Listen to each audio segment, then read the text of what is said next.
If you struggle with low self-esteem, you feel invisible in group settings, and you overthink everything that you say, this video is for you. I'm going to walk you through the exact same mindset shifts that helped me get through my teenage years and my 20s, that enabled me to go from being the shy girl who played small and hit rock bottom low self-esteem to the woman today who speaks her mind without second guessing herself, who sets boundaries without the guilt and shows up unapologetically. She asks for what she wants and she attracts respect. And not because she's the loudest, but because she's self-assured. If you're new here, then welcome to my channel. And if you're not, then thank you so much for coming back. Before we jump in, please subscribe to learn more about self-development,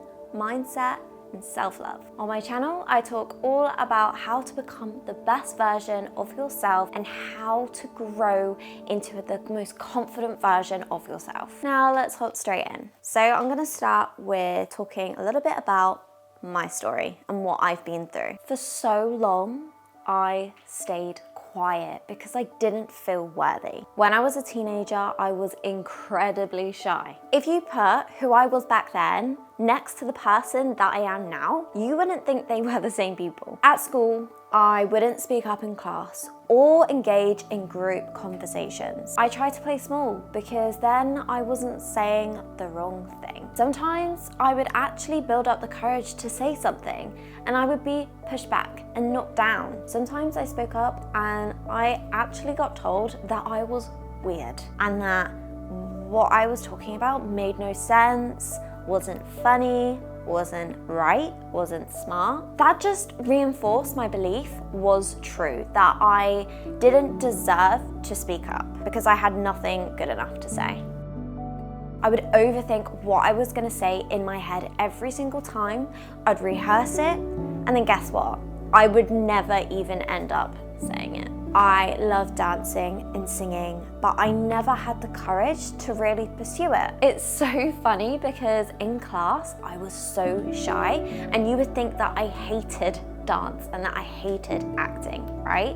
But then I would go home and I would be making up these lines and writing scripts on my computer and practicing dances in my bedroom and in my living room. And then the next day I'd go back to class and I'd be really shy. And I guess my teachers just never took that interest in me to encourage me to pursue it because they thought that I didn't even like it and I had no interest in it, when really I absolutely loved it. And I just really wish that somebody would have seen that I was just shy. Instead of being encouraged by my teachers, by adults around me, I got told that I just wasn't talented enough. And of course, I'm just not going to bother even coming out of my shell because I just look at all these other people in my class and I think, wow, like I could never do what they're doing.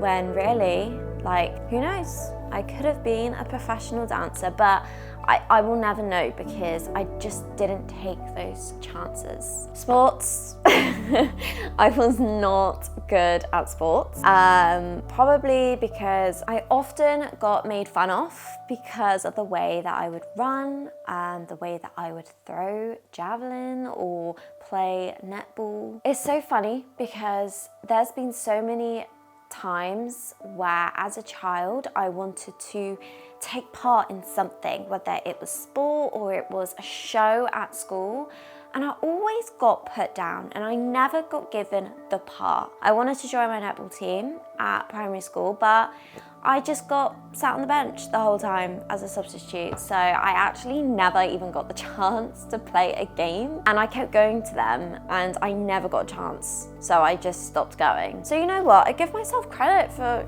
trying so hard and actually showing up because I wouldn't blame myself. I felt like I didn't get that support that I needed and that encouragement. I didn't feel good at anything either. So that just really hit my confidence, and I just really wanted to be good at something, but nobody believed in me. And I guess that after a while, I stopped believing in me too. And then socially, I was always a friend that didn't get invited and that got left behind and forgotten about. I was that friend that had to walk behind everyone because there wasn't enough room on the pavement, or nearly got killed because I was walking on the road. It was mainly because I wasn't loud enough, and a lot of the popular kids, they were very outspoken and they were very confident, and I wasn't. My self-esteem was crippling. It was so bad. I wish that I spoke up about it to my friends. I was too embarrassed, and I was always in my head, and I never expressed how I truly felt, but I guess I was too scared because I just wanted people to see it. I just really wanted somebody to be like, I know you're not okay. I know that you're struggling. Let me help you. But you know, we were all kids, so I do expect an adult to come in and to provide that support, really. And then I just became very quiet because I felt like it was safer. I ended up just isolating myself because I dealt with that rejection a lot and it really hurt. So I'd rather just be on my own, because then I would avoid getting rejected by friends, by boys. Even in school, like I stopped trying so hard in my lessons. Like I didn't even bother trying because I thought, what is the point? If I were to try and fail, that would be so embarrassing. So I just didn't try. And that is such a terrible mindset to have. At times, I would be quiet because it felt safe, but then I would always be the person on the outside looking in and just wishing that I had the confidence to make those connections and to join in those conversations, to have a laugh and to relate to what people were talking about. It was exhausting. I mean, I was a child. I know that as a teenager, and especially as a girl, our hormones are changing, we are developing into women. It was exhausting because I just never got the chance to feel good at something or to feel proud of myself. I just always felt not good enough, and I was just constantly anxious and just worried in case I was going to mess up at something. And being bullied sometimes, like being made fun of for how I do things, how I played sports, or for the fact that I was a bit more solo. People saw me walking to school on my own, and I would get made fun of for that. So it was kind of like a tumbling effect. It just kept getting worse. I really started to believe that I just wasn't meant to be seen. I was meant to be hidden away. But let me tell you, that is not true, and let me explain why. Number one, shyness is not a flaw, it's protection. You're not broken, you're guarded, and that's okay. Many girls think that there is something wrong with them, but it often stems from fear. The fear of not being good enough, of rejection, fear of judgment. So how I realized this, and also how it helped me, I started to realize that outside factors can impact the way that I feel about the world and the way I feel about myself. My shyness wasn't a weakness of mine. It was just my way of protecting myself. It was my shield. I had things going on at school. I was dealing with friendship drama, a bit of bullying. I also had some other things going on in my life. Things were happening outside of school, and without going into too much detail, these things had a massive impact on the way that I viewed my experiences of learning and going to school. My relationships with other people impacted my relationship with myself. My shyness was a way of me protecting myself. I made that choice not to speak out loud about certain things, about certain topics, and join in certain conversations because they triggered me. So when I was dealing with depression and anxiety, I moved schools, and I did slowly come out of my shell. I wasn't being told that I was quiet all the time because nobody knew how quiet I was. They just thought, okay, she's moved to school, she's a little bit shy because of that reason, but they didn't know who I was before I moved. So entering a new environment and being around new people gave me that opportunity to like recreate myself. And as a teenager, that is a bliss. Like, we are always just wanting to experiment. So yeah, change was good. It is exactly what I needed. I felt like I met some amazing people that really helped bring that confidence out of me. They actually encouraged me.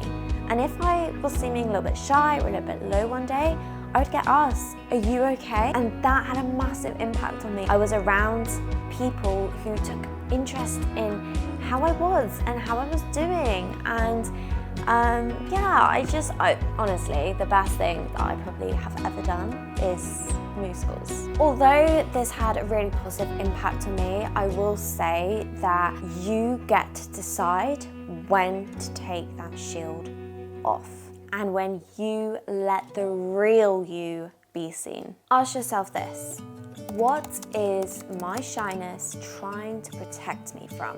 Is it rejection, embarrassment, not being liked? Get honest with yourself, because once you give it a name, you can finally heal and release it. This applies to everything, and that's why I really encourage you to get into self-development and to learn about you and the way your brain works. Ask yourself, what would you do differently if you knew it was safe to be seen? Now, this week, choose one moment where you would try to be quiet, but try stepping in instead. Obviously, it will feel big to you, but start small. It could be something as small as just smiling at somebody or making eye contact with them, sharing your idea at school or at work. It could even be just speaking up in a group chat. It doesn't have to be something really crazy or loud. It just has to be you choosing courage over comfort.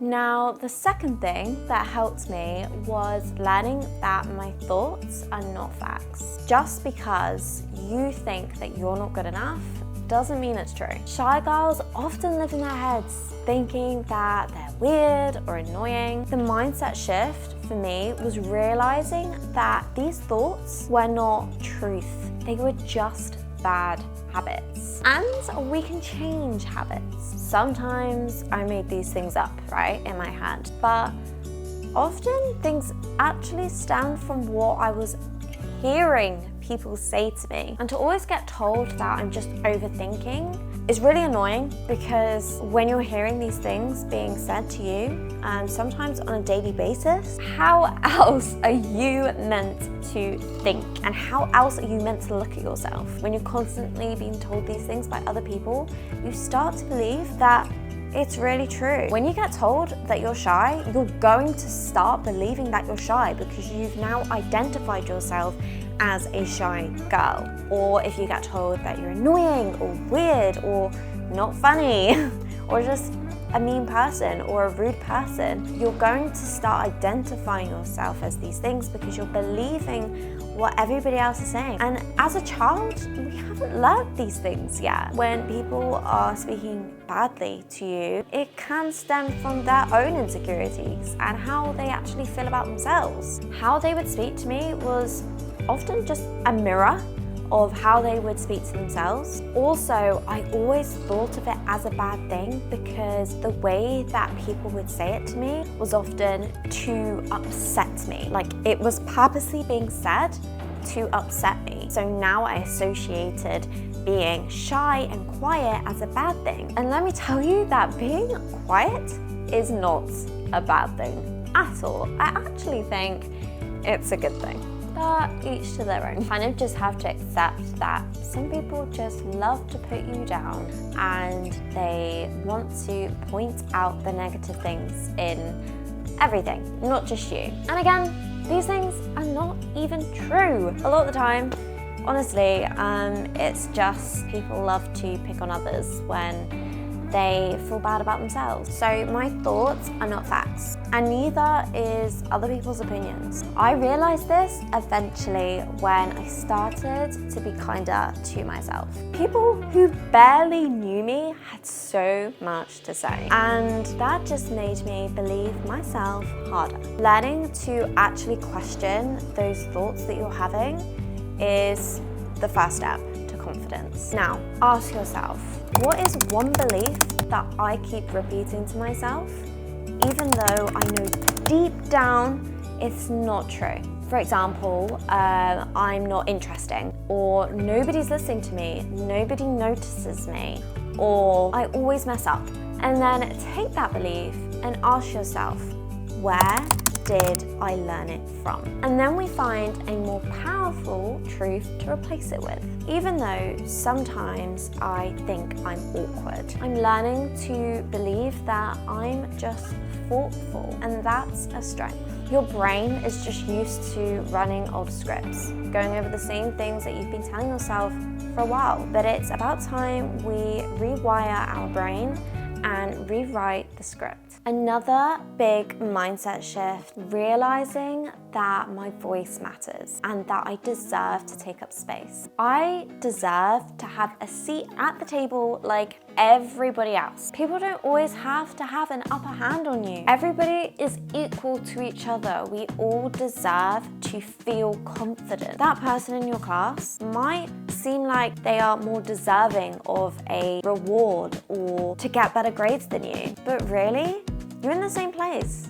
You know, you're in the same room. You deserve to feel just as smart and as clever as they do. Sometimes people are just louder and bolder, and they have that confidence to be loud about their personality and their achievements. So it might feel like you don't have anything to be proud of. So many people around me were always so loud, and it just made me feel small, and I would want to be even more quiet. But honestly, really, a lot of them behind the mask and the facade, they weren't so powerful. It's funny because the loudest people in the room, they would get so quiet when they needed to maybe speak up in front of everybody. When I started to step into that confident version of myself, I realized that, yeah, okay, maybe I'm not really loud in conversations, but when I have to speak in front of a crowd, I feel more than happy to, and I'm not in my head and I'm not overthinking. Maybe when I was younger, that's something that I struggled with, but that's what's really made me realize that confidence is not being loud, it's just being self-assured. You don't need to change who you are to be confident.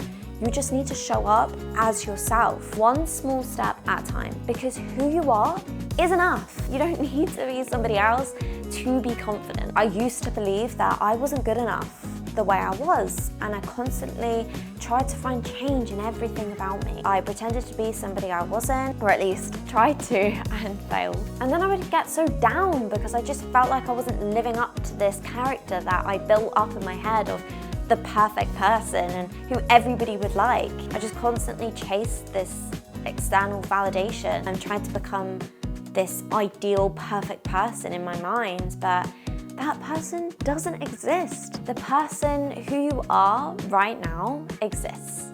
Now let's work with that. You don't need to change who you are as a person and who you are at the core. It's just becoming confident in who you are. Every time you choose yourself, you become more confident, and you're choosing yourself through setting boundaries with other people. When you choose to believe in yourself, even when other people are criticizing you. When you put yourself first because you know what makes you happy, and you're so done with constantly trying to please other people around you and forgetting about your own needs. It takes putting yourself out there, even when it's scary, one step at a time. The confidence will come over time. You just need to start practicing. You will really start to grow when you give yourself permission to take up space. The space that you so rightly deserve, even if it shakes the table. Now let's reflect. Think to yourself,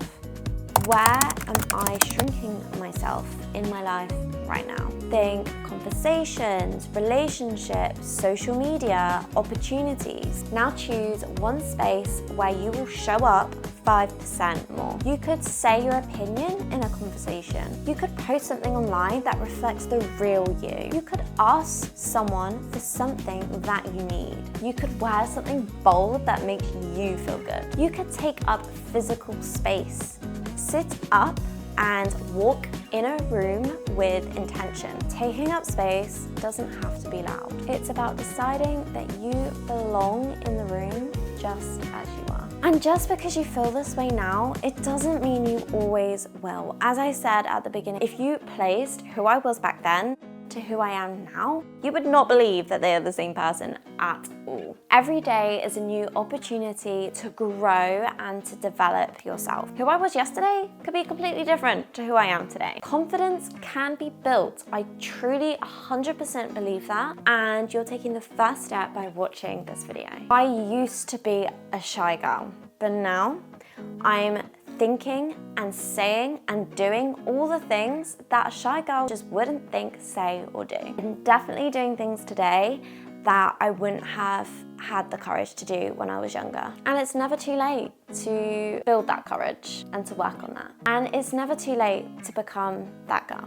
Now, let me know in the comments below what you're ready to let go of so you can become that confident version of yourself. If you like this video and you found it helpful, I'd really appreciate it if you could subscribe and stick around, because every week I'm posting videos. You should watch my video on how I became unstuck in life, how I got myself out of a rut and started taking accountability for what I put myself through. I go deeper into how I held myself back for years. Thank you so much for your support, and I can't wait to see you in the next one. Bye-bye.